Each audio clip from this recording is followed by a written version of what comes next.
Hello, everybody from the desert. Dan Coccimiglio, and from the Bay Area, soon to be in the desert, Ryan Smith. To a second desert trip. Yes. That's pretty legit. Yeah. That's some good commitment right there. Yes.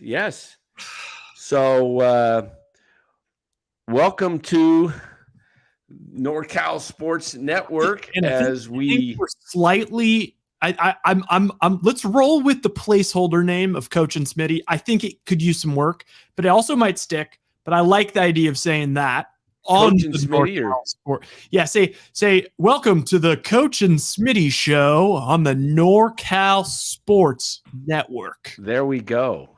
Welcome. Yeah, I like it. So securemoney.com on the web. Yes. So anyway, we've got a lot to discuss tonight. Romo is in the house, Coach and Rye on sports. Yeah. Oh, that's right. He likes that. Coach and Rye on sports. Yeah, well, the thing is the reason why I fell off of Coach and Rye, I kind of do like Rye maybe a little bit more. It also would fit tighter. It would allow for you to see like more of a title because it's like 3 less words or letters. Oh. And but the thing is, you said something that one time about like Coach on Rye or something like something. Yeah, that doesn't sound good. Into a sandwich or something, and that's when I was like, oh, I don't know about being the bread for your sandwich. Oh man. Well, what a stinker tonight with the Warriors, huh? I mean, just a stinky sports. Dang. I mean, we're gonna talk a little Warriors St. Mary's for just a short 10-15 minutes max, and then we're gonna get right into an interview that we recorded just about an hour and a half ago with Giants catcher Blake Sable. Now, I'm telling you, you're going to love this guy. This guy is a ball player. Dan, it's this simple. This is the sell. The Brock Purdy of the 2023 San Francisco Giants. There we go. Yeah. Look at his stats. The guy hits wherever he goes. Can we like back? Because that's another thing is like he was so cool. I thought he was going to like maybe we're going to get 10 minutes. Maybe 15.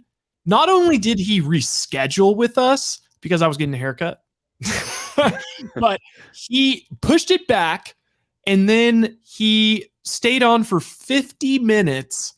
And then we had a thing where like we had his laptop went off for a second. He switched to his phone because it ran out of battery. And then like there was some issue with like his stuff downloading like his part of the stream. And so he just like hung in there for another like 30 to 40 minutes with us, just kicking it and just giving us some great info. Yeah. So yeah, I will be very disappointed if the Giants don't retain him on the roster because Giants have not had bats for a while. And, not only can he hit, right, but he's fast. He can run. He might be the fastest guy on the team. Well, I think he's about the third fastest. I mean, let's see. Let's go down the. He told us he had some sort of like split. I don't know how the baseball splits break down, but like the first base split or whatever, like it's like elite level speed. Like, yeah, I'm trying to think what his who would be faster on the team. And how about he said, I don't even remember if this was in the interview or not in the interview, but he said like the reason why I only stole 10 bags was because the Pirates organization was like, dude, like you're playing catcher and you're playing outfield. We would rather you don't steal a base, just like jog around the bases. Yeah, conserve your energy. Yeah. Yeah. So, hey, I mean, even the fact that he stole 10 bags is pretty darn good for a catcher. So, yeah, he came up out of SC. He was drafted as an outfielder, but he played catcher in his career, and he just went back to it. So we'll get to that. But let's talk a little bit real quick about the Warriors tonight before we, because the interview is quite long. The Warriors man, their start slow. They get down early by double digits, and then they come back, which uses a lot of energy, and then they fall back again. It's interesting because when you're at home, you get that extra burst from the crowd that, so you're down 15-20 like they were, and then they turn it around and win by 15 against Portland or whatever. It's a little different. You get up, all of a sudden you got the crowd behind you, you're getting the adrenaline rush. On the road, you use all this energy, you get back in the game, and then you go back down 10. Then you use the energy to get back in the game, and then you go down. It seems unsustainable. And Rye, my concern, especially after reading Michael Thompson's comments about the Warriors, Clay's dad, he said, you can't look in the rear view mirror. You got to look through the windshield. And they've won in the past, small. And he says this year looks like a year where you need a big. And he said the Lakers beat them because of Anthony Davis took over. That's a one-game sample. Like, honestly, Draymond usually eats Anthony Davis's lunch. So he also did have a good game earlier in the year, but I think that was more of like Davis just being like, you know what? I'm just going to have a really good game today. It's on national TV. Like everyone's picking the Warriors and LeBron's out. Let me just like kind of get my stock up before I get injured again. Oh, yeah. Speaking of Lakers, that was a close game. Let's see what they're doing right now. They came back and beat the Grizz 112-103. Lakers have some depth. I mean, dang. They're probably going to make the play-in. I don't know. I mean, okay, what do you think about, do you think that really that the Warriors are just literally doing that thing where they need like the anxiety of like not being able to like, or like falling into the play-in for them to really like snap out of it? Cause like, or do they need Wiggins back? It feels like they turned a corner as a team in terms of effort, and it just seemed like everything was going the right way. And it's just such an extra punch in the gut when they lose with Curry, but not just lose with Curry having like a really good game. So that means like, I think the guys were kind of like, all right, like we've been holding the sofa. Like if we were like lifting a sofa up some stairs, like they have been just holding the sofa down. And yes, Steph is like the strongest guy and he can kind of carry the whole sofa by himself. He was injured. He had a rotator cuff. And it's like they all kind of just found a way to just all start lifting it up the stairs. And then Steph came back and they all were like, okay, like we're just, we're not going to lift quite as much. We need to kind of take a little break seat here. Yeah, I don't know what they're doing, but I do think with Wiggins and Peyton, they become a much stronger team defensively. The number one defensive team in the regular season last year. Yeah, and Kuminga locks guys up too. I mean, I just think they need to definitely pick it up. They just got it. I don't know what's wrong or not wrong. Did they lose you money tonight? Because they boned me. I thought for sure. I had a little parlay going, and it didn't come through on the game. I had a same game parlay that just didn't work out. But what are you going to do? So anyway, I mean, I don't know. Wiggins going to come back soon, or do you think? I mean, is any reports? Dan, I need Psy or something on this one because this is like, I'm just not even going to expend the mental energy thinking about what it could be. I'm just going to give him like the benefit of the doubt because he was a dog last year in the playoffs and he was their second best player. So, yeah. And he did he was pretty like, you know what? This is what I mean, the fact that like he was like pretty anti-vax and right. He was like Steph and like the guys met with him were like, dude, like, I'm sorry. Like, I get it sort of like, but you just got to do it just for the team, man. Like, I'm sorry. And then he did it. and then he was a dog, and he was an all-star starter. Right. And so he has earned a little bit of like, he can have a little bit of an up and down season. It's just as long as he's back by, I mean, he needs to catch a rhythm, and Peyton also, but yeah, he's been out 3 weeks with personal reasons. It would feel, you know what it is, Dan? There's a weird feeling around it, because also I think if the All-Star break hadn't happened, people would be like a little more alarmed, because the All-Star break was like people forgot about games. Right. In reality, like if those were games going on during All-Star weekend, then we'd be like, wow, like Wiggins has missed a lot of time. Right. And we've not really heard anything. Right. Yeah. So, yeah. So I'm sort of like that guy who's like, oh, I'm not going to act, I'm just going to give him the benefit of the doubt. But also, I also am curious. Yeah. Yeah. So let's see what Mark Graves says. What's up, fellas? What up? Yeah, Graves. I put in a call to Graves. I was in Graves' backyard today in Goodyear. You were inside. You were in his backyard. Well, I was at the Giants Reds game, and he's got a big backyard there, the Reds. But Graves is actually doing something with spring training, I think, down here, with maybe the Royals and the Rangers park. Oh, I think that's what it is. You've got a celebrity in here, and his name is Mark Graves. Yeah, and you can't mute me, Graves.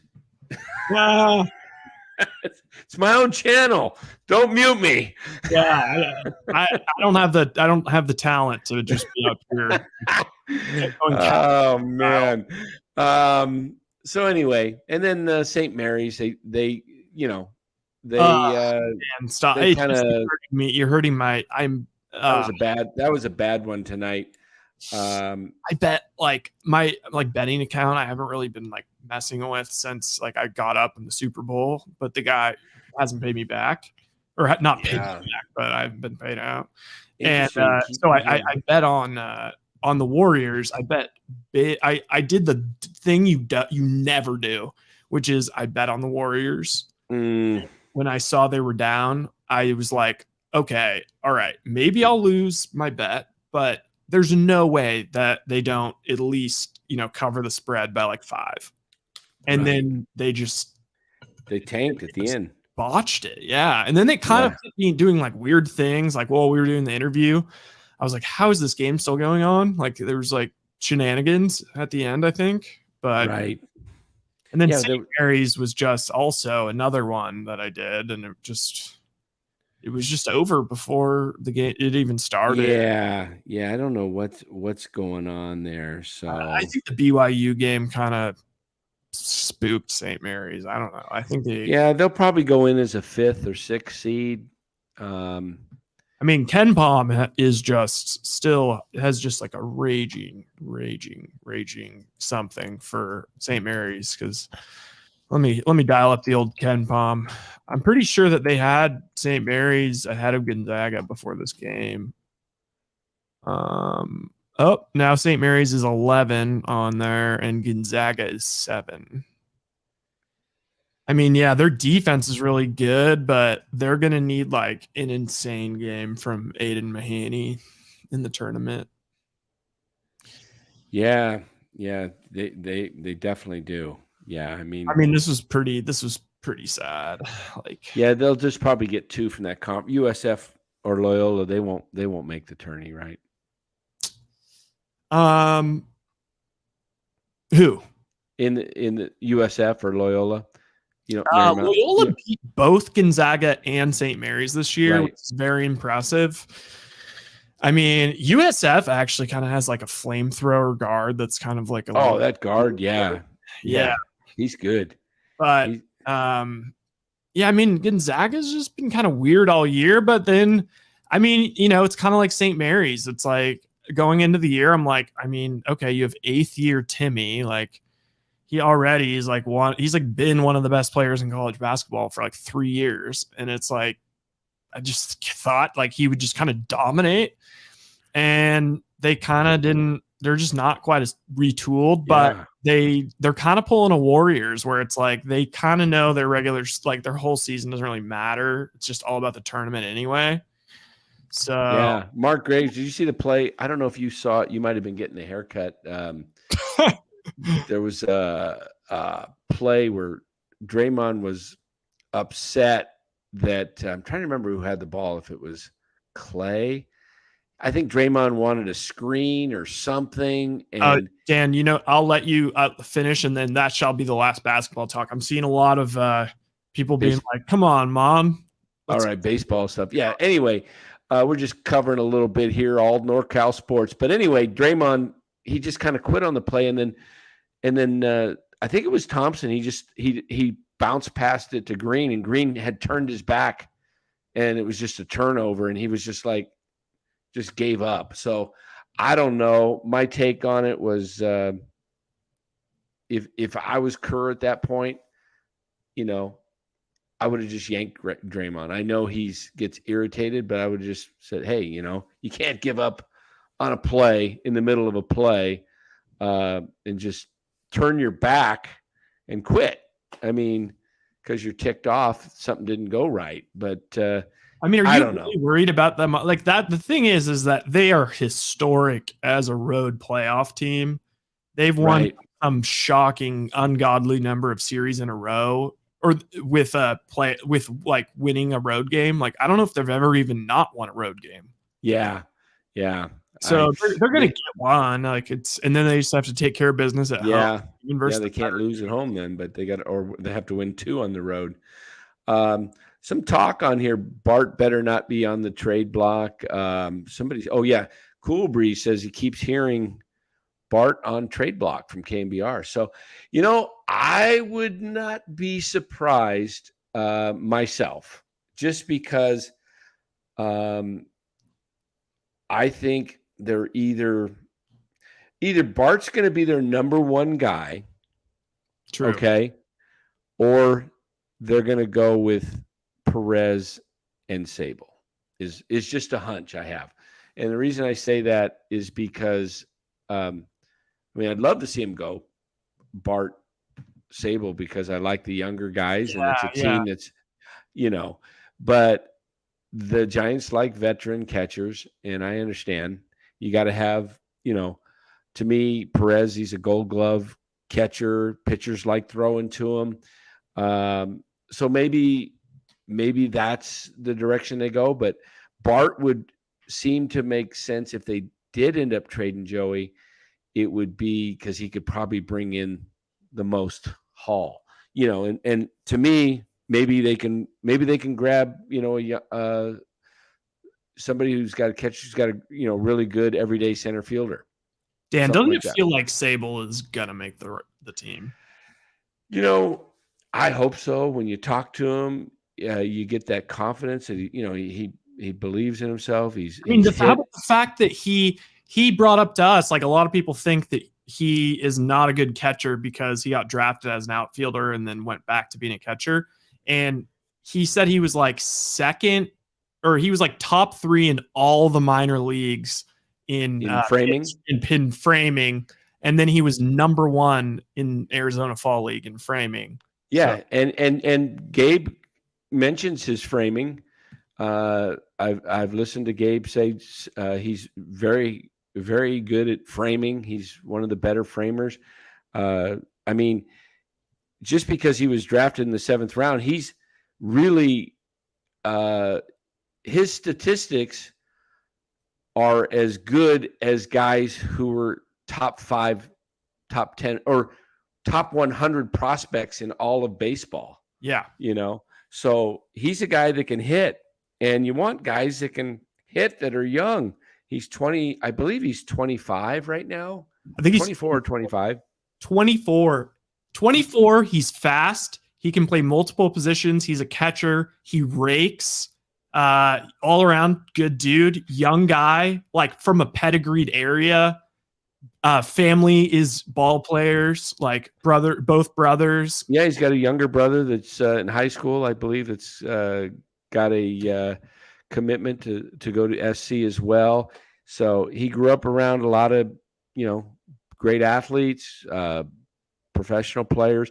The thing to me is when I look at a ball player that can catch and play outfield, got speed, and can also play first base, and he's still under 25, why would you carry someone plus 30 who's just an average at best player? He's a good hitter versus left-handed, right-handed pitching. Right. It's just, to me, go with the youth, go with the bat. I mean, the worst thing, a bat always plays. Okay, you can find place, whether it be first base, the outfield, corner outfield, or DH. A bat plays. Don't let a bat.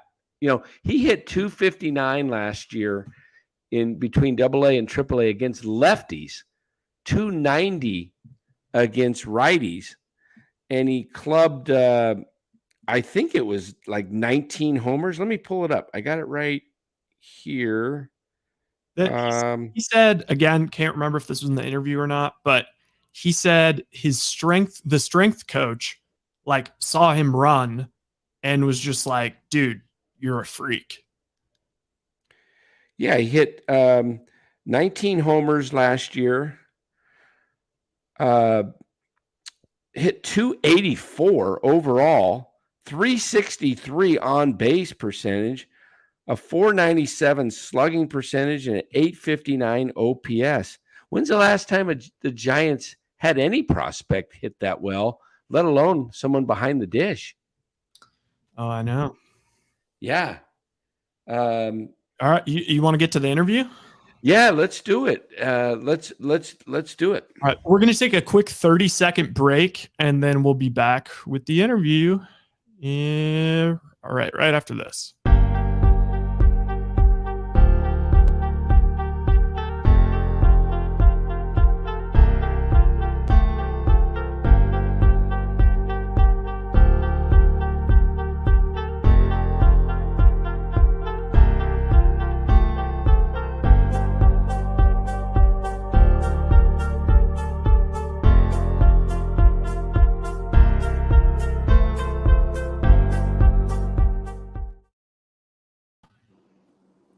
All right, we're started.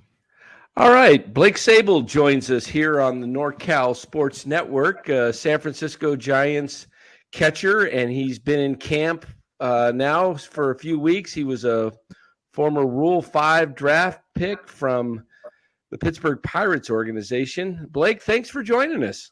Yeah, thank you for having me. Excited to be here.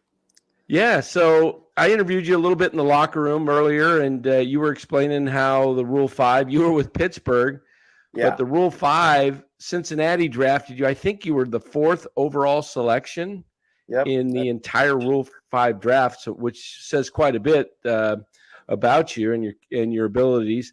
So the Reds wanted you, but the Giants obviously probably wanted to draft you, but you weren't available, so they swung a trade with Cincinnati, and you're here now with the Giants. How's camp going for you? I mean, it's been awesome. The clubhouse is great. A lot of veteran presence there, a lot of experience, and they've been really welcoming towards me and helped me along the way. So I've had a lot of fun so far. So I'm hoping that making a good impression and hopefully can stay around and hang out with these guys all year and win some games. Yeah, you've been hitting the ball off the cover in camp. I mean, you've hit pretty well. Hit pretty well all over the place. Hitting the cover off the ball, right? Yeah, did I say hit the ball off the cover, or what did I say? I don't know. But what did you? I mean, you've hit at every level. Tell us a little bit about how you started. I imagine like most people started in Little League, and just kind of lead us all the way up to where you're at now. Yeah, so I started playing when I was 5, T-ball. I grew up in a city called Aliso Viejo, California. It's in Orange County in Southern California. My parents moved there basically when the city was brand new. It was just a bunch of pile of dirt and stuff. And so me and my family kind of grew up as the city grew up and stuff. So it was a lot of fun, a lot of young families. And it was a big baseball city. Royce Lewis, the former #1 overall pick, was one of my teammates in Little League and stuff. So cool. That was a lot of fun. You got a lot of D1 athletes that came out of there. But yeah, I had an older brother, 6 years older than me, Stefan. He actually was an Affleck All-American in high school and played with like Chris Bryant and Bryce Harper. He actually hit 4th right after Harper, and Chris Bryant hit after him. So, grew up around a lot of baseball. I used to bat boy for the travel ball team with like Michael Lorenzen on the team and Tony Walters and my older brothers. So, cool. I always wanted to play baseball. And he was definitely a big hero, a big role model for me growing up. We used to go to Angels games growing up. That was like the team I rooted for. And so, obviously the 2002 World Series, taking down the Giants and stuff is a sore subject. But so I'd like to say I'm part of the good guys now, right? There you go. There you go. All right, Blake, my first question for you is, and by the way, I'm going to be completely honest with the audience. I was getting a haircut. I thought there was a chance this might happen, but I thought it was going to be a little later. I scrambled as I was running over from the haircut, and I was like, all right, Blake Sable, Wikipedia. So that's the first thing. We need to get you a Wikipedia page because at this point, like, unless correct me if you actually have one. But we very much need a Blake Sable Wikipedia page. I just went straight to your like USC Trojans baseball college page. But my first question is just like, what age did you become a catcher? And like, what prompted you to become a catcher? Because it just seems like the worst thing in the world on the knees and just like you're getting hit by balls and all that kind of stuff. Yeah, so like I said, my older brother was a big role model for me. So he was actually at our high school, at Aleutianaga High School. He was the first freshman to play varsity there. And the opening spot on the team at the time for him was the catching. My dad was training him. Ultimately, he was in high school. I guess I was 9. And so my dad kind of moved me back behind the plate too. And, he was kind of learning about baseball more too. And he was like, oh, left-handed hitting catcher seems to be a good idea, Blake. Maybe we should do that for you. So I kind of got that's cool. Really young. About 9 years old is when I first started, and I loved it. Cause with me, I like being in every pitch. Sometimes in the outfield, and you can kind of go through the motions, or like, on a good day you're getting 4 balls hit to you, whereas behind the plate you got every pitch coming at you. You're kind of making pitch calls and stuff like that. So I was a catcher all the way from 9 years old till even through high school. So I was an All-American in high school as a catcher. Yeah, well, so it's funny. So like my older brother, he was always a big influence for me, and they always called me Little Sabes and he was Sabes. And, I kind of always wanted to one up him and stuff, but like following his footsteps. And so the one thing I did that he didn't get to do was play Team USA. So like at our high school, we have our names on the walls for the All-American thing. But I have my name up on the wall for Team USA. So that's my one up on him. That's cool. That's cool. Now you got a younger brother, right? Jared? Yeah, Jarrett's playing there right now. He's a sophomore at SC, right? No, he's sophomore at Aliso. But he's got a ride to SC, right? Doesn't he got an offer? Yes, yeah. He just committed to USC. So. Okay, I thought I read that. Yeah, so that's cool. So he's is he playing catcher as well, or?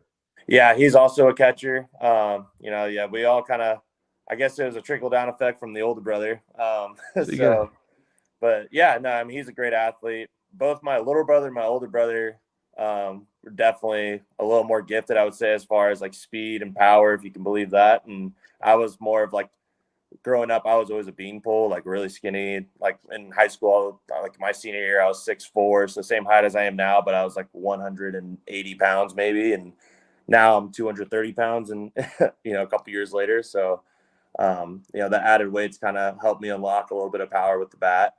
But when I was younger, I really had to learn how to, fine tune my mechanics. Whereas like my little brother, my older brother can just tear, like they hit the ball really, really hard, and they're full. They got the Samoan genes more than I did. Yeah.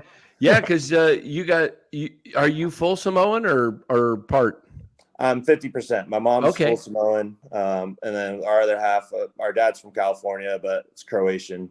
Oh, okay. And Mania, isn't Mania Samoan as well? Sean? Yes. Yeah. So Sean's, I think the 7th Samoan baseball player in MLB history. So I'm hoping to be number 8. And, we're hoping to make history this year and be the first Samoan battery in Major League history. Yeah, you guys need a few more to get a World Baseball Classic team, right?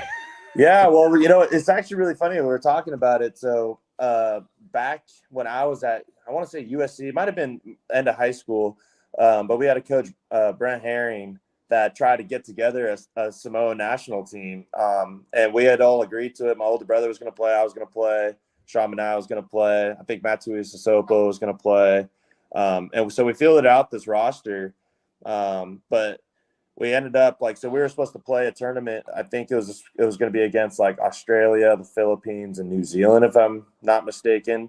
But basically, it was for Australia's bid into the World Baseball Classic, and I think they figured out that they really didn't have anything to gain from it, because if Australia played, they could only lose their position. So then they were just like, well, why would we even play this tournament? So the tournament never happened. So that was yeah.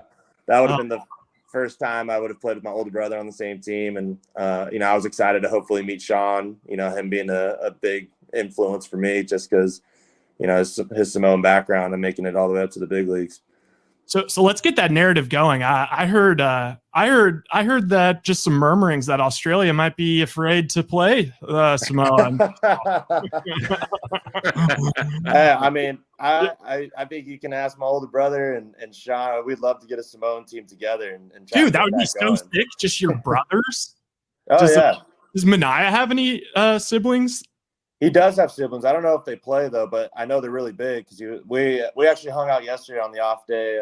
My mom cooked some Samoan food and we brought it over to Sean's house and got to meet all his friends and his girlfriend and stuff. And that's shared cool. a meal together, and we went out to Top Golf and had a good time. So. Top Golf over there in Scottsdale. Yeah. I've been to that one. I've played there. That's pretty fun there. So is your mom in town then? I actually just dropped her off the airport this morning, but she was here for probably the last 4 or 5 days or so. Oh, that's great. Yeah. That's great. So she's got a chance to see.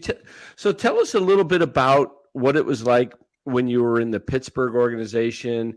Maybe give people a feel what it's like from level to level. Like I've heard stories from some people, the lowest levels, it's kind of some tough bus rides and stuff like that. Tell us a little bit about what it's like going from level to level. Yeah. So, for me, my experience was I played my last college season at USC and I got drafted in the 7th round at Pittsburgh, and they sent me to PNC Park to sign my contract out there. And then we did like a little tune-up in Florida at the spring training complex. And that year was the last year, I believe, for a short season. So they sent us out, the college guys, out to a short season. And we were the West Virginia Black Bears. So we actually played at another college, West Virginia University's field.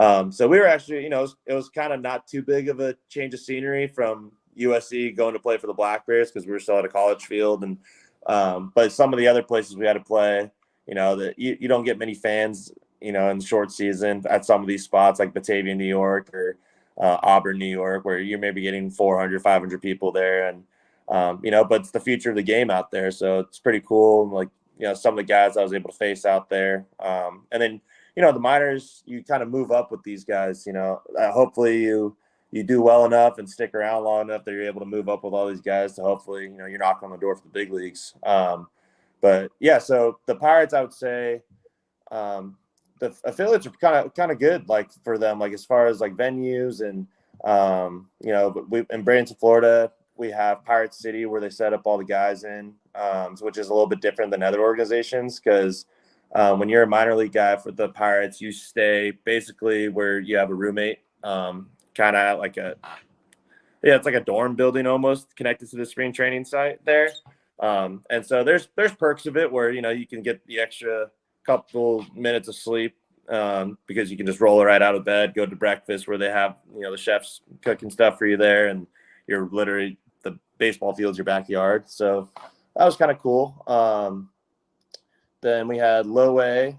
So that was in 2021 was actually, well, I guess I should rewind and kind of, so I was drafted as an outfielder for the Pirates at first. And that was kind of something leading back to my time at USC. Before my junior season, I went out to the Cape Cod League and played at Chatham. And I had a good year out there. Second year, 340 with, so did really well. Came runner up in MVP, so I was a little bummed about that. But who won MVP? I think Austin Shenton won MVP that year. Oh, yeah. Okay. Now you also played a little first base in the minors, right? So I always, every year I take ground balls at first base. I might have played there in West Virginia, but I don't think I have any innings there. But in summer ball for college and in college, I had a little bit of first base. High school, I played first base my whole freshman year. And then travel ball, it was like if I needed my legs to have a break from catching, they usually put me at first base or right field or something like that. You know, so my dad always preached like defensive versatility growing up, like be able to, you know, play different spots so that you can get your bat in the lineup for, you know, different teams. There's different needs and stuff. So I've always been confident in my offense abilities and my bat in my hands and stuff. So it's always been just like, let's get the defensive side up to par with that. And, you know, but the more the merrier, you know, if I'm able to be a 3-level player is what the Pirates called it and play catcher, first base, and outfield, then there's a lot of options for me. Yeah, did you ever come up in any level with O'Neal Cruz, the shortstop for the Pirates? No, I always played with O'Neal in Pirate City when we did like spring training and stuff like that. But by the time I got to AAA, he was already in the big leagues. Oh, okay. I was going to ask you if you ever had to catch a ball from him at first from short. That guy's got an unbelievable cannon. Oh, yeah. I mean, there's a lot of guys with the Pirates that, you know, great athletes and, you know, incredible talents over there. So I was very lucky, you know, come through that farm system and play with super talented young guys. And, you know, I think they got a good core building over there. But, you know, I think, you know, I'm super blessed and happy that I'm back on the West Coast with the Giants. And, you know, I'm really excited where our team's at. And I'm hoping that we can make a push for the World Series this year. All right, Blake, cool. I got to ask you, just because you brought up the Cape Cod League and that you raked in it, how insane is that whole setup? Because I was there for one summer. I was visiting family in Cape Cod, like the only time ever, kind of distant relatives. And I was there during it, and it was like people like in the towns like worship the players. Like you literally are treated like a pro, which I'm sure kind of crazy. And then like, what did you like sleep at a family's house? Yeah, so I was really lucky in my second year at Chatham. My house was literally right behind home plate. It's like, so our backyard, like my window overlooked the baseball field, which was awesome too, because every morning we had like a kids camp that we did in Chatham. So I would wake up and basically brush my teeth, roll out of bed, and get out on the field and go help, you know, some kids out, have some fun. And it was like usually me, Spencer Torkelson, and Alec Manoa out there, and we'd play wiffle ball with the kids and kind of just train them, go through different drills. So I have a lot of fond memories out there on that field. Awesome. Now, was Torkelson at ASU at Arizona State when you were at SC? Yeah. Torkelson was there. I believe he's a year younger than me. Andrew Vaughn was at Berkeley. Yeah, at Cal. Yeah. So a lot of talent in the Pac-12. You know, we don't get as much coverage as the SEC does because we have Pac-12 network and SEC networks with ESPN, but Pac-12 network's not. So, but I think a lot of people always kind of sleep on the Pac-12. But you know, like when I was going to school there, Oregon State was an absolute juggernaut. Oh yeah, look at Nick you Madrigal got you got the great players that come out of Oregon State. Yeah, it's Conforto. In fact, you got Conforto now. Yeah. Conforto, Michael Conforto with the Giants. Are you super into college baseball still? I still throw on the Trojans games on my TV. Awesome. You know, I'm back home and stuff, supporting the boys. Yeah, I mean, I always grew up loving USC.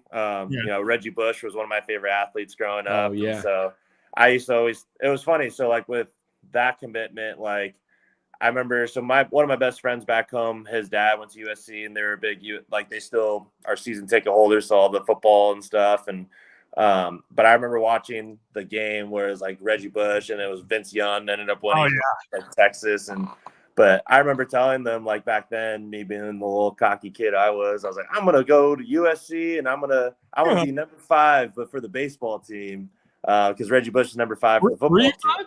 I was number 5 for the USC baseball team. Oh yeah, you got Reggie's number. Yeah, so that was always a cool bucket list thing I got to check off, was being the USC number 5 with just the baseball team. You know, that's so cool. I was just thinking, because I admittedly don't really pay much attention to. I just like only have so much bandwidth for all these different sports, and so I'm not really locked in. But I was just thinking, like, is there like a guy off the top of your head that's because you see it in college basketball with Gonzaga St. Mary's is going on right now. Drew Timme is like, it's his 9th year at Gonzaga, and apparently he has one more year because of the whole COVID thing.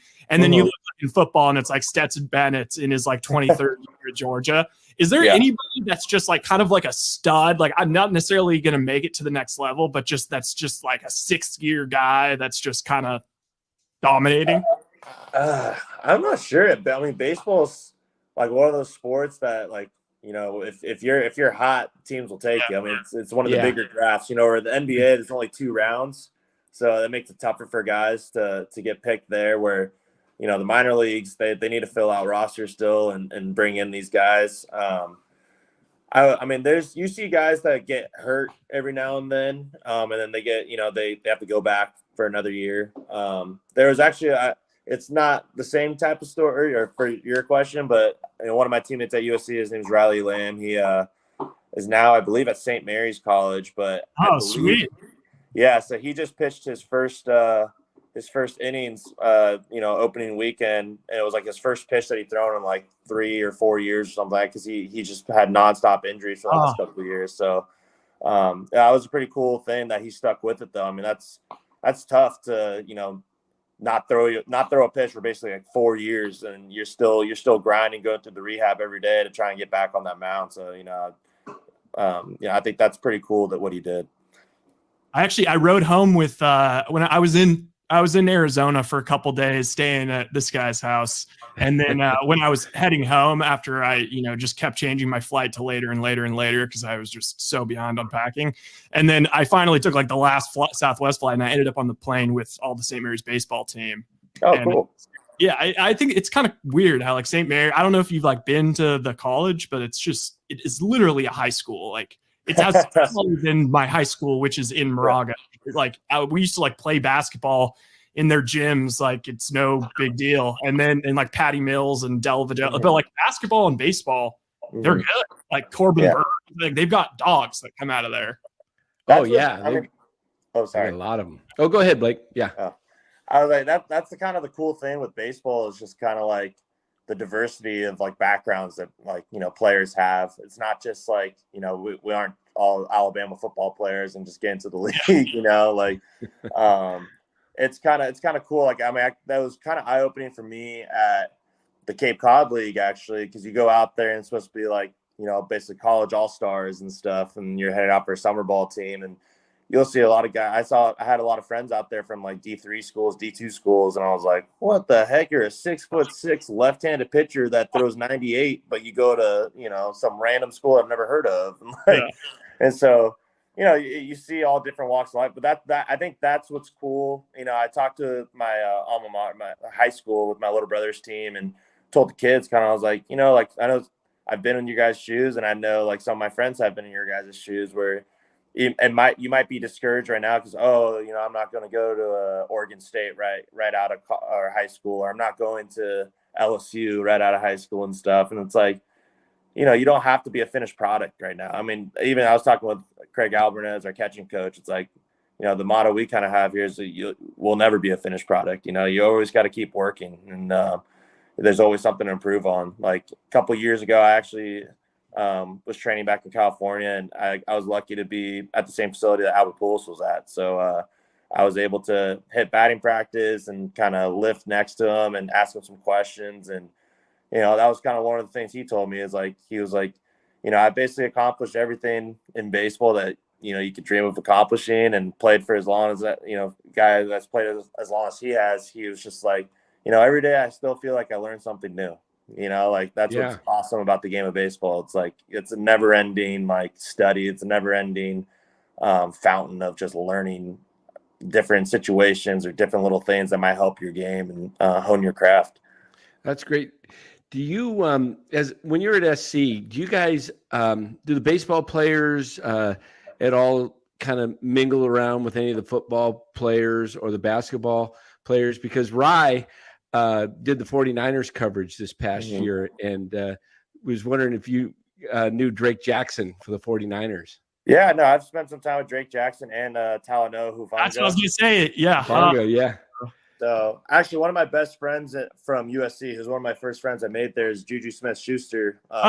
He's now Super Bowl champ. So he was, me and Juju and a couple of my baseball teammates, we had this little group that basically, if we weren't on the field or we weren't doing homework and we had everything done, like we kind of went out and ate together, or go out to the parties together. And so Juju would always introduce me to everybody. I was very intertwined with like USC athletics over there. Even like Sam Darnold, I grew up, I played football against Sam and basketball, played football and basketball against Sam in high school and stuff. So, he went to USC with me. So like, we were very, very tight. It's a cool community at USC. They always preach that there. It's like the Trojan network, the Trojan family. So, Rye's younger sister. Yeah. She had a weird one. She played volleyball at UCLA and then did a grad transfer volleyball year at USC, which is just like, well, I mean, as far as like getting, there's no pro volleyball, but like as far as like connections in LA, it's like you're absolutely in, as long as you like don't piss someone off that went to USC by saying. Yeah, it's actually more common than you would think, though. Like there's a lot of people that are like USC, UCLA, kind of going to both schools. Or I know my fiance, she was a tennis player at USC, and I met her there, but her little sister's a Bruin right now, and she went there for water polo and stuff. So, we always laughed, actually. A lot of my friends were on the Bruin baseball team, and they're very good. They had Michael Tolia and like Chase Strumpf and Ryan Kreidler, all those guys. And we'd be laughing on the field because like a lot of us were like really close friends. And then, in the bleachers, like you got people, yelling at each other, like so into it with the rivalry. We're just like, these guys are crazy. Has Brandon Crawford given you a hard time? He's he played at UCLA. Oh yeah, no, yeah. We talked about that probably first day, and then the other day in the breakfast line, I think I like missed I spilled like eggs or something like off the tray, and he was like, USC, huh? What's his personality like just as a teammate? It seems like he's kind of a hard guy to like really get like a belly laugh out of, but he's kind of like, maybe, he'll throw a little smirk at you and that sort of stuff. Oh, he's really funny, but yeah, he's definitely not he's not going to be the loudest belly laugher in the locker room and stuff, but he always has this little smile and smirk, like making little jokes and stuff. It's cool. It's like one thing he does. He's our like locker room DJ basically. So like he's always playing random stuff. And like one day we were sitting there in the locker room, and I wasn't really listening to music too hard. But then like Joey Bart, who's across from me and stuff, he was like, "God, Craw," and I was like, "What?" It's like, "Listen to what he's playing right now." I was like twerking. It was like twerking music, and Cross just laughing to himself in the corner, and everyone locked, like Lamont's like, "Come on, Craw, you need to turn this off." It's hilarious, like when it's like the bit, like all the reporters are in there for open locker room, and it's like could not be more of not the crowd for that music. It's just like, and it's I don't know. Yeah, this morning he was playing country though. Probably Bart liked that more, huh? Yeah, no, we've been going through that Morgan Wallen album that's 36 songs. So basically shuffling through that. That's been kind of the big playlist every day for the last couple of days.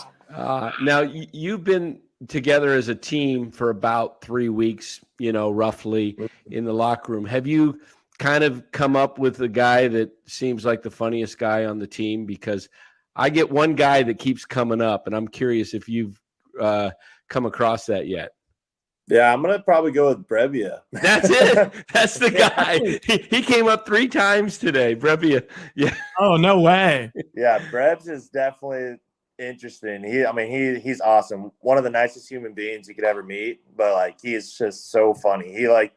He says these jokes or says these thoughts that you just wouldn't ever think of yourself, So you just can't help. You have anything you could have anything you can share with us? Just kind of a little teaser. What he's like? Oh yeah, like one thing, for example, this offseason, I was reaching out to all the pitchers, and so usually I would send them out a text message and kind of introduce myself and ask if we can set up like a phone call or something like that, just to hear each other's voices and talk about different things. And Brebbia didn't get back to me right away, and then he texted me and was like, "Hey, sorry, I'm busy this week. Can I get back to you later in the week?" And I was like, "Okay, yeah, no problem." And I didn't hear it from him until camp, right? I was like, "Oh, he must have forgot about it. No big deal," right? I see him the day of physicals, and he was like, "Blake, no way." He's like, and he shows me his phone. He has on his to-do list reminders text Blake back, but it was in the, it was on this huge laundry list of things. And he's like, "I'm sorry." He's like, "Honestly, I'm the worst texter ever. You have a better shot of reaching me by emailing me. That's probably the best way to reach me is if you email me." And that's you're the only person I've ever heard of that's yeah, the best way to connect with me is emailing. Oh, that's awesome. Oh man, yeah, he's come up quite a bit. I had Crawford said it was Jock, but Jock's really funny too. But, Jock, it's different types of funny. Crawford also was saying, and I get this because I kind of can be this way sometimes, but Jock, even if he's not meaning for it to be funny, it's hilarious just because he's a kind of goofy dude. Yeah, Jock's just a whole character. You can even see if you go on the Instagram page for the Giants and just look at media day photos. He's got his glove on his head, or he's got his tongue sticking out instead of everyone else who's smiling or giving a serious face. And Jock's just always having fun. But that's always been him, and he's always been true to himself. I've always loved watching him play, and he was a USC commit. His dad went to USC. Actually, his dad Stu Peterson used to come to USC, and he would take me and Lars Nootbaar in the cage and give us a little batting lesson almost at times of the year and stuff. So it's kind of cool now I get to play with him. That's cool. Now you've been as a catcher. Now you're have you met the Giants legend Buster Posey yet? I haven't met him yet, but I think he said he's coming during this month, probably in a week or so. I was able to connect with him. Actually, funny story about him. I'm a little embarrassed to say it, but so Cap had given him my phone number, and I was supposed to wait on a Buster Posey phone call, and it didn't come for a couple weeks. So I was like, maybe he's just gonna wait until maybe I have a chance of making the team or whatever, until I'm closer, right? And then probably a week or two before I came out, I was going through my voicemails, and I only missed 2 voicemails. One was from my financial guy, and it was the day of, right? But there was one random number that there was a voicemail from a week before that, and it was a Georgia number. Yeah, and I was like, "Huh, who's from Georgia?" I click on it. Sure enough, it was Buster Posey. He's, "Hey Blake, it's Buster Posey. I just wanted to reach out to you. Feel free to hit me back whenever and stuff." And I let this go by for about a week, and I was my heart sank. I was like, "Oh my God, out of all the phone calls to miss, I'm missing the Buster Posey phone call." I remember going to the facility. This guy's a total Brebbia. So yeah, and I should have said, "Oh, you emailed me. I would have got back to you." But no, Buster was really cool. So I ended up sending him a voicemail. I sent him a text, and he was actually that week that I reached out to him. He was playing at Pebble Beach in the Pro-Am. Oh, yeah. So he was like, "Oh, no, don't worry about it at all. I'm actually playing the Pro-Am. Do you mind if we connect in a couple days when I'm done here. And I was like, yeah, of course. I won't miss this phone call, right? And sure enough, so my first week of camp here, or not even camp, I came early. I moved in February 4th.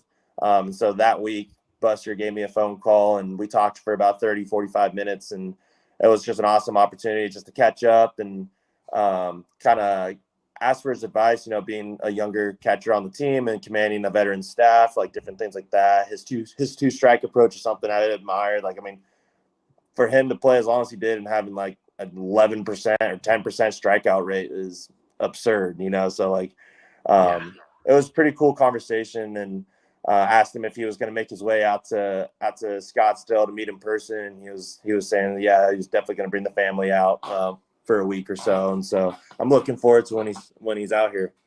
Oh yeah. He'd be a wealth of knowledge just to pick his brain, I imagine. And I'm sure he's going to probably, work with you guys to catch, maybe just give you guys some tips as far as, what he's learned in the game over the years. Well, that's what, one thing that he stressed when we were talking on the phone was like, he wants me to basically use him as a resource. And that was something that Cap also, kind of told me. And so, I mean, that's, not any other organization gets that perk of having Buster Posey as a resource, so it's definitely something that I'm going to, use for sure. I mean, he's a guy that, did it all behind the plate, and, he won MVPs. He was a great defensive catcher. He's won World Series. I mean, he's definitely the guy to learn from and, hopefully emulate somewhat. You got to ask him how the hell he got away with all of the, I guess maybe it's just because he's such a nice guy, but how on Twitter, every once in a while now, like ever since he retired, that video circulates of him just like him calling all of the strike threes and then just like walking right into the dugout and without umpire, Oh yeah. Oh, we lost Blake. Well, we'll have to carry on. He'll come back. I think his connection was a little spotty, going in and out a little bit, but here he is. He's coming back in. Go ahead and bring him in. Right. There you are. No worries, dude. Happens all the time on our live streams. Way too much. But I was just gonna say, like, he's able to pull that off. Where obviously, like, you don't want to show up the umps, but I guess if you're that often and that dialed into the zone, you can just kind of, you walk it off before the ump even calls strike three. Yeah, my guess is gonna be that's like an earn your stripes kind of moment. Yeah. There's like a lot of all-stars and veteran players that get away with more stuff than the younger guys. And I mean, it's a similar play for a catcher there as it is when, like, let's say we're throwing a guy out a second and the shortstop doesn't even touch the guy, but he sold it right now. We don't get away with it because there's replay, but yeah. Hey, in pro football, they have a lot of things that rookies kind of get, kind of a hazing type of thing with the veterans. Does that happen in a clubhouse, in a baseball clubhouse, where rookies have to maybe carry stuff for the veterans or anything like that?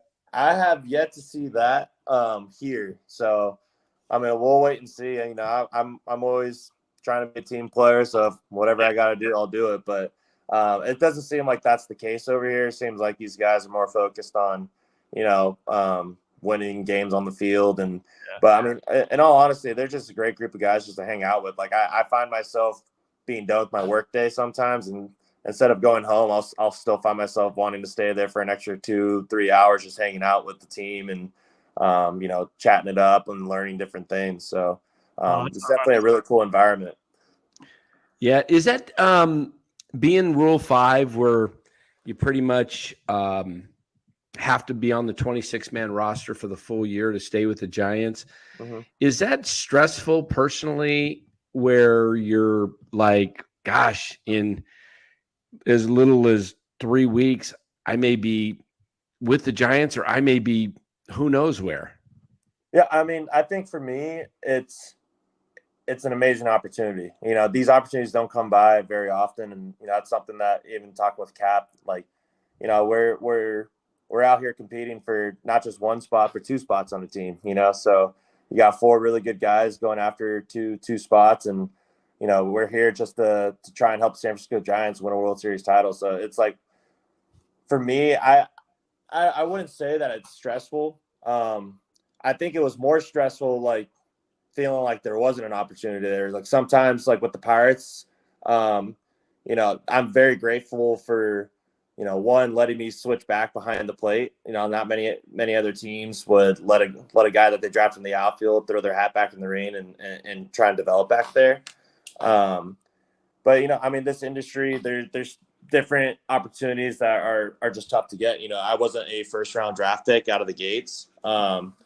And for me, being a 7th rounder, it was something that I'm proud of in a way, of where like I feel like I've earned everything I've gotten. You know, there wasn't ever a time where I felt like I was handed anything.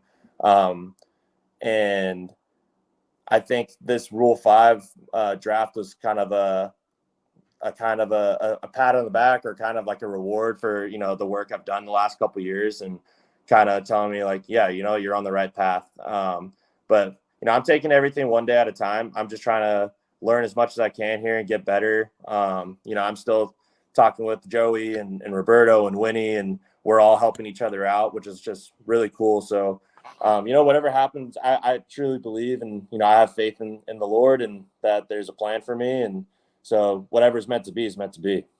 Oh, that's awesome. That's great. Now, what's a typical day like for you? I mean, I know that you guys are in there early in the morning, and then, you know, you have meetings, you take BP. What's a typical day for you like, and how long does that go? Typical day so the catchers are usually the first people in the building. So like on a game day, for the day games and stuff, it's like usually I'm waking up around 6 or 6:30. I'm strolling into the facility around 7-ish, changing into my clothes. We have usually a game planning catchers meeting that's like 7:15 in the morning. So we kind of go through all the pitchers are going to throw that day, and kind of the goals we have as far as their pitches and how much we want to see them for spring training. And then after that meeting, usually it's you know, we have like for me, I have a routine before I even activate, which I go into the cold tub and get a cold plunge in, get the adrenaline going, take a shower.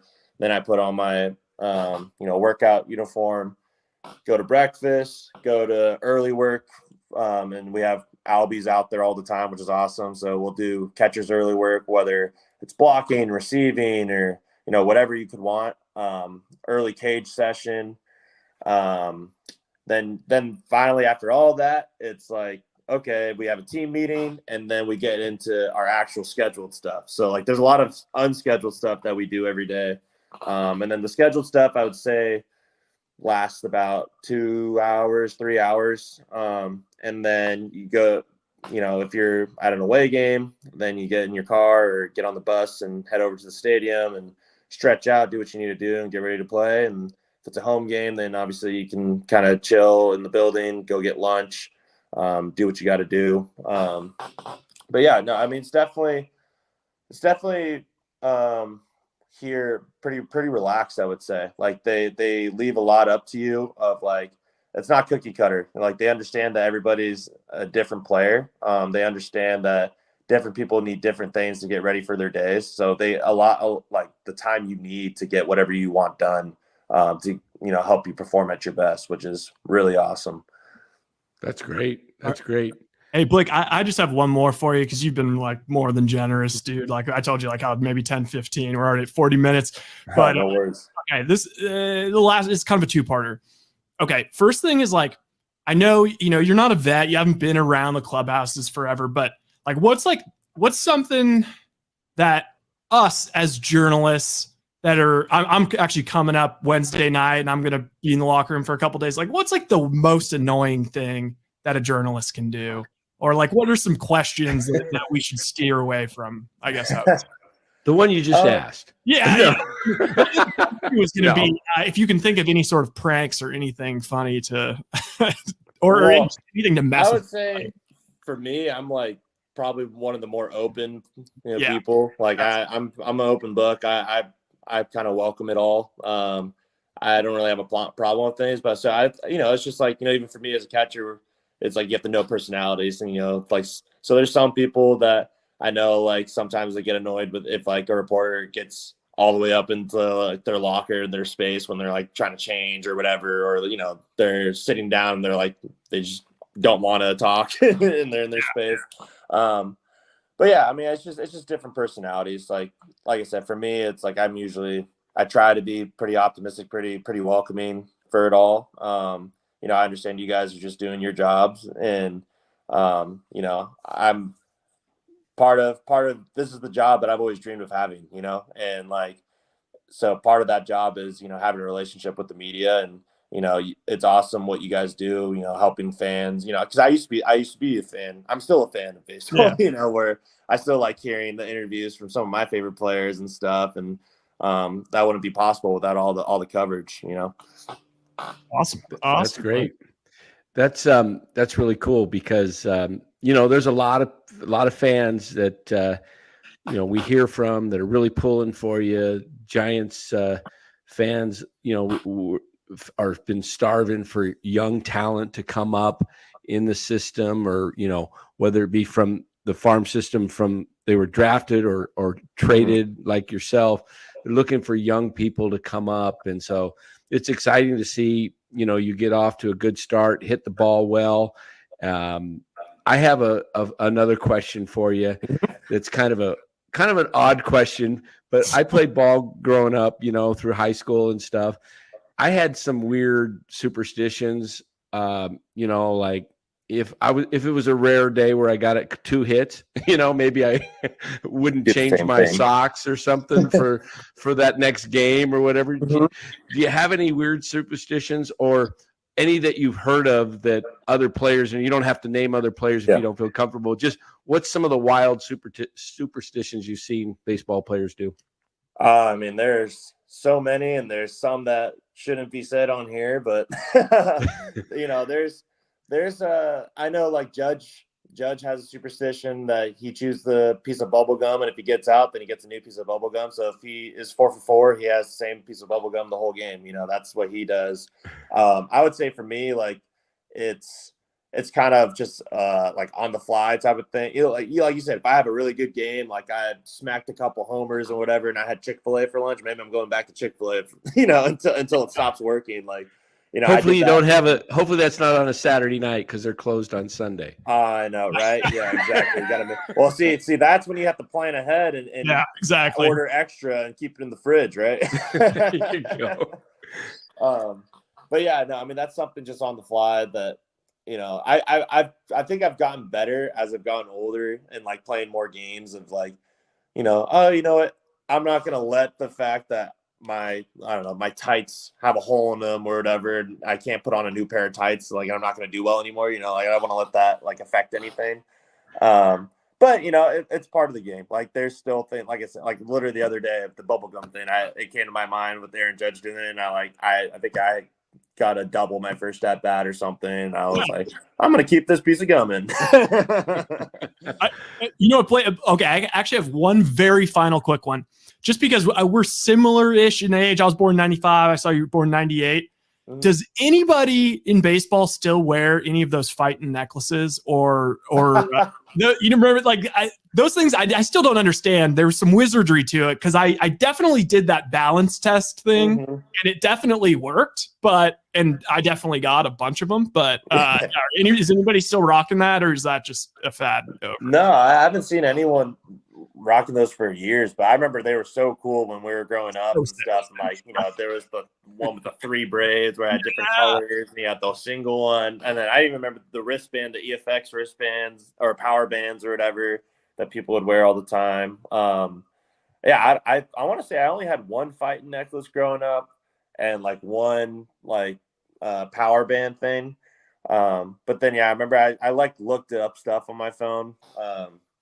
And I was like, okay, so it's not real, but it might be then.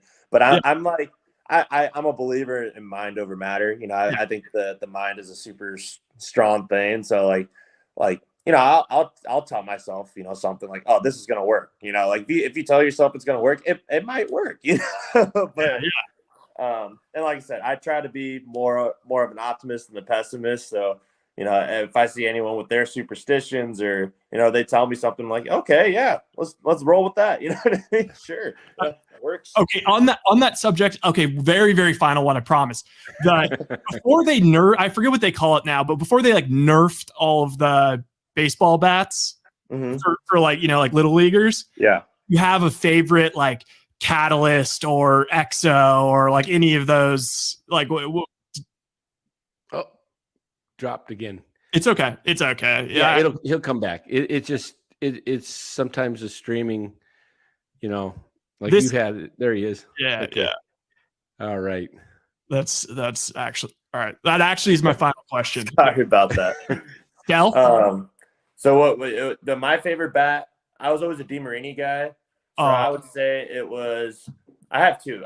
There's the maroon voodoo that I loved. Yes. And then there was the all pitch black CF3 black. That one was one of my favorites as well. I gotta lift that up. Now those things were not around when I was a kid. All that stuff just went right over my head. I had some of those old bats from my older brother and stuff, like the TPX or the Omahas. And stuff like I think you might have kind of just missed it. Just because like the big barrel, like the Catalyst was like the biggest thing in the world when it first came out. The original blue one, and it was like how is this possible? Like it's only, you know, it's a drop 10, but it's, you know, this freaking thick and the fattest barrel ever. Let me tell you the era I grew up in, Blake. This is so dumb of me and my brothers. We grew up I was born in 61. My two older brothers, late 50s. So we grew up, you know, with our bikes in the 60s, early 70s, you know, 8-10 years old, riding around. You know how you used to put you guys probably didn't do it, but we put clips, the what do you call those on your spokes? The card. Put baseball cards in our spokes to make the sound, and we're riding around with, you know, whether it be Willie Mays baseball cards. We had no idea that they would be, you know, worth hundreds of thousands of dollars if you kept them in mint condition, you know. But I grew up with all these Hall of Famers, and my cards are all bent and everything. So that's the kind of stuff we did. There was nothing with collectors back in the 60s and early 70s with baseball cards. They were just like, we got them for the gum and you know, trading and playing with them, and never thought of ever keeping them in mint condition and then having them, you know. I'd probably be Dan, you know, there's online, like now the thing is like there's like online cards, like you can buy them and you own them. They're like NFT. Yeah. I don't really understand it, but yeah. Well, cool. Well, Blake, we thank you so much for joining us. I mean, like we've been going about 50 minutes or so. 100. So way more than we thought we'd go with you. So thanks for spending this time with us. The fans, you know, are pulling for you. We're pulling for you, and we hope to see you, you know, out at Oracle Park this year. Yeah, as a Giant. Yeah, I'm excited. Let's do it. Let's do it. Thank you for having me. Yes. You got to make the squad. All right. Thanks, Blake. Yeah, no problem. Take care, guys. All right. Blake Sable, man. Hey, you still there, Blake? Oh no. Okay. Well, Dan, I don't know. Dan, hello. I'm seeing devices not connected for Dan, but either way, awesome dude. And like, I know it felt actually, and oh man, my room looks way more messy when I'm sitting down. I know it felt like a little bit like, oh, okay, this guy's got to go. I mean, he's a professional ball player. He's got to go. He hung with us for like 35 minutes after the interview. Seriously, just kicking it and just giving us some great knowledge. And I'm realizing like all the stats he was talking about must have been all off air, but like, yeah, dude, he was like number 1 in the Arizona Fall League in framing, top 3 in all of the minors. The dude's got a massive chip on his shoulder.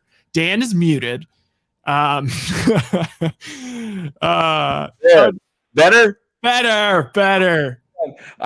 You know what was funny, because I kicked back and I was watching the interview, and then I had unplugged a couple of things, so I plugged everything back in. Didn't come back on. I know that got a little stressful because there was no timer on the interview, so I was like, I think it ended there. And then I don't know if you saw, but I think that we recorded some of the post interview because you were about to be like, wait, is Blake still there? And then he popped back in frame. Oh yeah. That's when we talked to him afterwards. Yeah, I'll tell you, it was. Interviewed a lot of the guys. I mean, everybody's been wonderful, but Blake's got such a outstanding, outgoing personality. Yeah. I can tell you guys, go on YouTube also and check out. Just type in Blake Sable. He's mic'd up. I don't know if we could play it or not, but he's mic'd up when he was with the Pirates, and it was in the Arizona Fall League. Just this past. We just get him to mic up exclusively for the Coach and Smitty show, or Coach. Yeah. Just get him lavaliered up and just feed it directly into my phone. But anyway, the guys, I've watched him a lot in spring, and I've watched his highlights. He is a hitter, and he's fast for a catcher, because he did fast, play outfield. I mean, to see him be able to move, the Giants haven't had much speed from any positions, really. None. I mean, you look at the 10 bases. He was like, he super qualified it. Like, the Padres or the Pirates told me, like, do not steal. We'd rather you jog around the bases. We will get mad at you if you steal a base. You're the only guy because you're playing catcher. You're playing every day. You're playing outfield. So, and he was like, even with that, he was like, so I only ended up with 10 stolen bases. And I'm like, 10 stolen bases from a catcher? Like, the Giants don't get any stolen bases. I don't even know who Slater's probably, I'm trying to think of their fastest guy. If I look at the roster, it's probably Slater. And then next, is it Estrada? I posed the question last year, maybe like a quarter of the way through the season. Could any current San Francisco Giants player beat Trent Williams in a 40-yard dash? And because I wasn't sure. Maybe yes. Slater can move, and Estrada's got some quickness.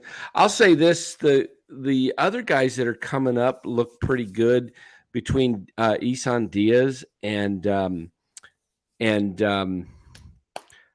Wisely.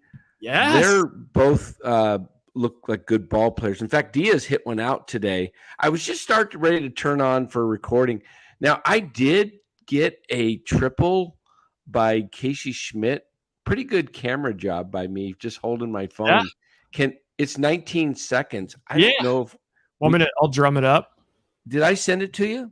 I don't think I did. Let me grab it. Did I see it on Twitter? I had it on Twitter, yeah. Yeah, I'll pull it from Twitter. Yeah.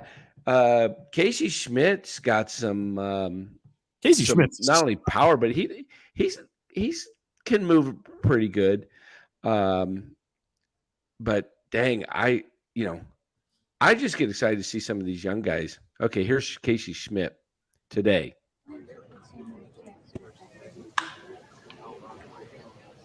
Guapo.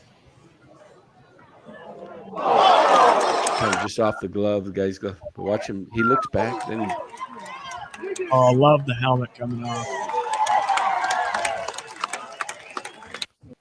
So he got 2 hits today. I think he's hitting like 467. But Schmidt's a ball player. Okay. Sabol is a ball player. Diaz and Wisely, those guys are ball players. They're scrappy. They're going to make contact. They're going to play good, hard, fundamental baseball. Conforto hit one out today again, I believe. Yeah. So he's got 2, and when he hits them, I'm telling you, they're the highest fly ball home runs I think I've seen. I mean, they're like moonshots. They're not just like, I mean, the launch angle on his home runs are like, they look like about 80 degrees. You know, they're just like really high. Do you think he's been in the lab? He's been in the Giants. What is it called? SBX. It's like either a crypto center or it's no. What's it called? The training facility, the like state of the art training facility that they built in Scottsdale. Yeah, I'm not sure. You know, a lot of people have been talking and asking about Casey Schmidt. Is he an opening day guy? I can't see the Giants starting Casey Schmidt on the opening day roster. I mean, for that to happen, they'd have to have 3 or 4 guys probably go down. You know, they're either going to go with VR at third, or they're going to go some combination. If they don't go with VR because he has options, they could go with, you know, just JD Davis and Flores and Wisely can play over there. So it's kind of funny. It's gonna come down to the last week. I asked Kapler today, does he have a plan? Do they have a plan of carrying 13 pitchers and 13 position players, or are they going to go 14 and 12?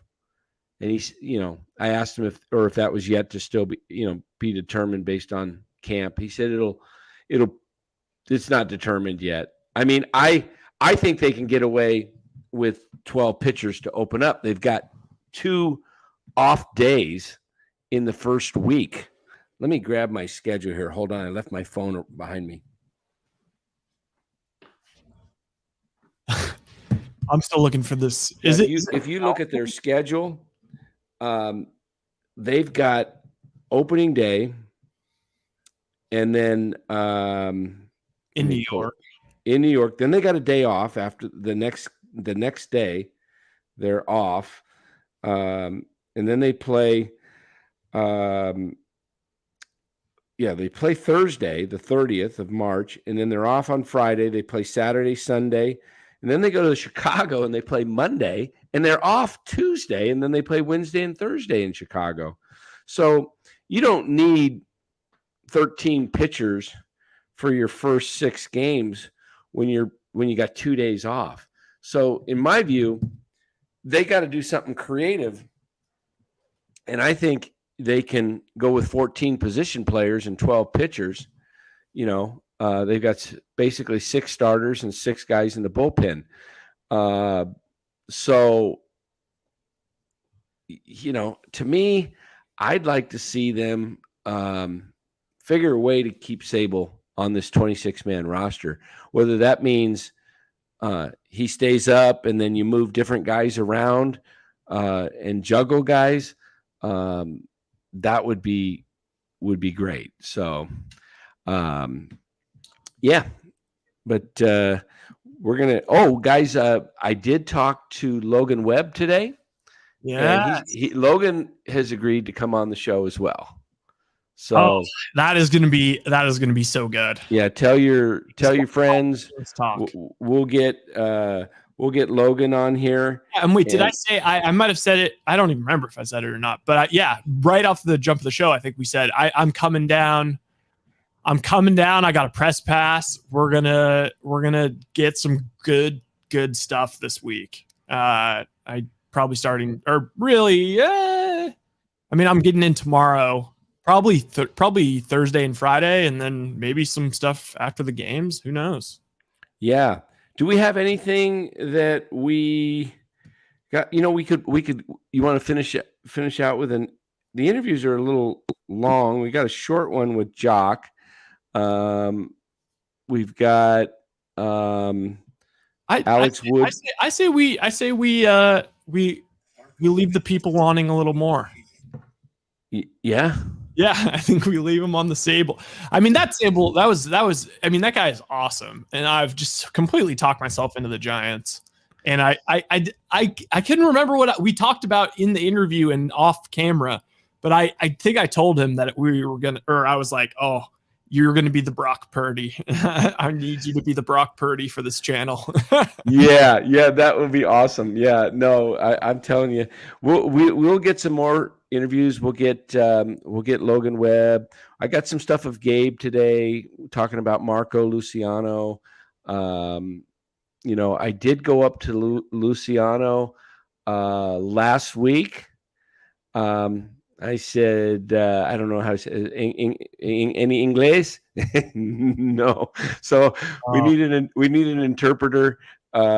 So we won't be able to get, but I can get Luis Matos. I went up to Casey Schmidt today. He was this morning. He had to get some work in just as, John Shea was interviewing him. So the Chronicle. So I'm sure there'll be an article coming out with about Casey Schmidt from John Shea in the next day or two. So, but I may be able to get Casey tomorrow. That would be awesome. Yeah. And all of those, all those interviews will be on the channel tomorrow. I've already got all the downloads from Dan. I'll put them all up tomorrow. So yeah, we got Alex Wood, Jacob Junis, and Jock, right? Yeah.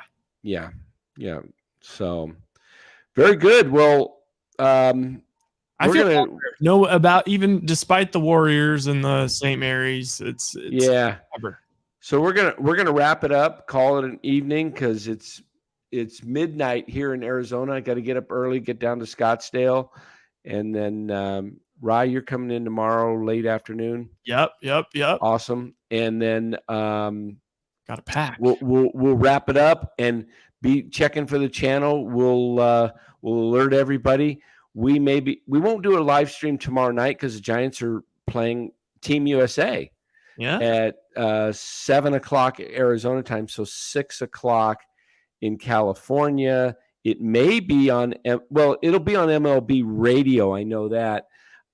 It may be on TV. I'm not sure, but yeah. So they're and also Larry, I think, is coming down. He might be coming down Wednesday night as well. I don't know. Yeah, Larry will be down here Thursday through Sunday. He'll probably arrive tomorrow night. So there may be some collab going, but I'm not quite sure. Yeah, we may get together, do a live stream, or do something. But yeah, so we'll close it. And you know what? By tomorrow we'll have an official intro, and I'll throw an outro because. Oh yeah, we're gonna have a new intro. Have to just use the YouTube intro as our outro. Yeah, we got to get a new intro and an outro. Yeah. Right, there we go. On the big interview that we got, we're gonna finish with the YouTube intro. Here we go. All right, everybody.